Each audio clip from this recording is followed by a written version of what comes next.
दोस्तों, जैसा कि अंदाज़ा लगाया जा रहा था कि जब संसद का सत्र चलेगा तो काफ़ी ज़्यादा उसमें हंगामा होने वाला है अब की बार। क्योंकि अब की बार विपक्ष के पास भी काफ़ी ज़्यादा सांसद हैं जो कि संसद में काफ़ी आवाज़ उठाएँगे और राहुल जो नेता हैं विपक्ष के, उनके समर्थन में भी वो लोग नारे लगाएँगे, आवाज़ उठाएँगे या वो फिर उनका सपोर्ट करेंगे। और कहीं न कहीं आप कह सकते हैं कि काफ़ी दिनों बाद या कह सकते हैं यूँ कहें तो 10 साल बाद जो है कि ऐसा विपक्ष आपको देखने को मिला है कि जो सत्ता पक्ष थे दो-दो हाथ करने को तैयार है या फिर कह सकते हैं मुँह तोड़ जवाब देने को तैयार है। राहुल गांधी ने संसद में बहुत सारी बातें कह डाली। शुरुआत से लेके जब से इस संसद का सत्र शुरू हुआ है तब से सबको अंदाज़ा था कि अब की बार संसद में कुछ बड़ा होने वाला है। कुछ चीज़ें जो हैं कि बहुत ज़्यादा बड़ी होंगी और राहुल गांधी ने राष्ट्रपति के अभिभाषण पे जब उसको बोलने का मौका मिला तो वहाँ नीट का मुद्दा उठाया। इस पे काफ़ी ज़्यादा हो हल्ला हुआ और उसके बाद जो है शिव जी की तस्वीर दिखाई, गुरु नानक जी की तस्वीर दिखाई। यहाँ तक कि उन्होंने डायरेक्टली जो है ये आप कह सकते हैं कि जो भारतीय जनता पार्टी की हिंदुत्व की जो पॉलिटिक्स है या राजनीति है उसके ऊपर धावा बोल दिया और संसद में धावा बोलने के उपरांत जो काफ़ी हंगामा हुआ अमित शाह से लेकर राजनाथ सिंह या फिर पीएम मोदी, सारे लोगों ने इस पे जवाब दिया, सारे लोग खड़े हो गए। यहाँ तक कि अग्निवीर योजना के बारे में भी बहुत सारी बातें कही और जिसके बारे में राजनाथ सिंह ने भी खड़े होकर आपत्ति जताई या फिर क्लैरिफ़िकेशन किया और लेकिन राहुल गांधी ने एक बात साफ कर दी कि उनकी सरकार आएगी,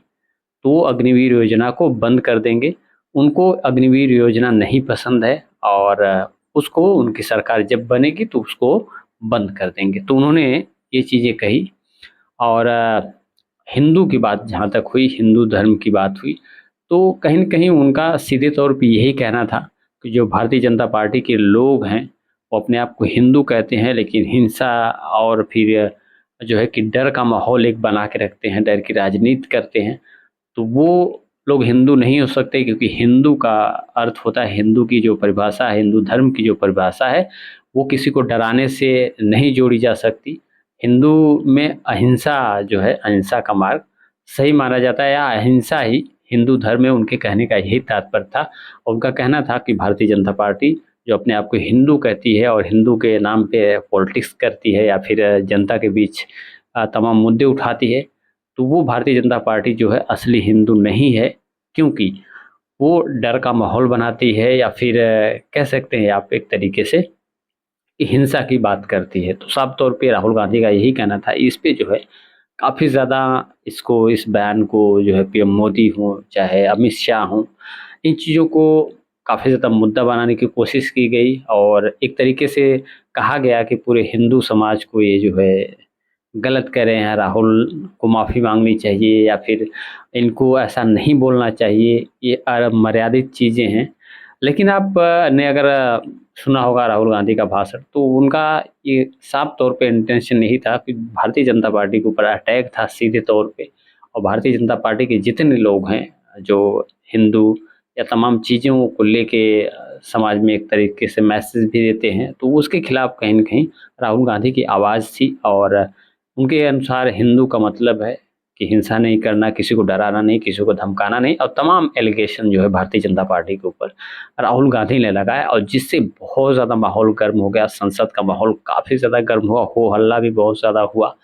और उसके बाद जो है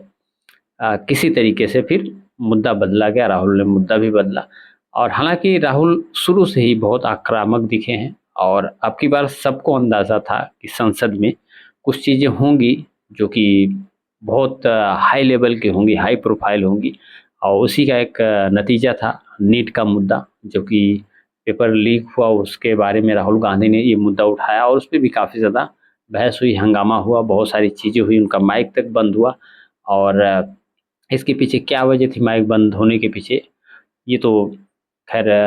हम लोग नहीं जानते लेकिन आरोप भी लगा उन्होंने माइक भी बंद हुआ था। हालाँकि जो अध्यक्ष थे उन्होंने कहा कि नहीं हम माइक नहीं बंद करते हैं किसी का। तो ये चीज़ें हुई और शुरू से ही जैसा अंदाज़ा लग रहा था सबको उसी तरीके से राहुल गांधी ने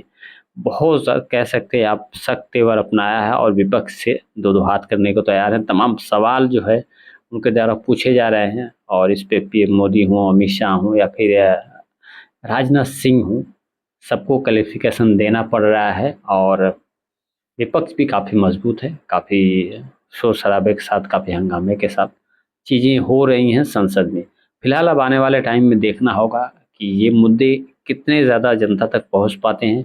और सरकार से किस तरीके से और सवाल जो है बाकी मुद्दों पे राहुल गांधी पूछते हैं। जिस तरीके से रैलियों में तमाम सवाल पूछते थे, तमाम मुद्दे उठाते थे, जनता की बात अगर करते थे, विपक्ष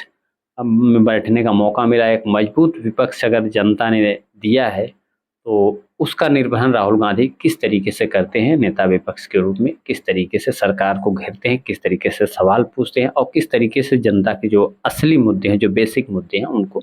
उठाते हैं और उनका क्या अंजाम होता है या फिर क्या उनका रिजल्ट आता है, किस तरीके से सरकार डिपेंड करती है, ये भी देखने वाली बात होगी। कह सकते हैं अब की बार की जो संसद है काफ़ी पहले से काफ़ी बदली हुई है और जो मुद्दे भी हैं वो काफ़ी ज़्यादा बदले हुए हैं और विपक्ष भी आक्रामक तेवर में है। फिलहाल राहुल गांधी के बयान पे आप क्या कमेंट करना चाहते हैं? और ये ज़रूर कमेंट में अपनी राय दीजिएगा और नए हैं तो चैनल को सब्सक्राइब करके सपोर्ट भी करिएगा। मिलते हैं आपसे नेक्स्ट वीडियो में। जय हिंद।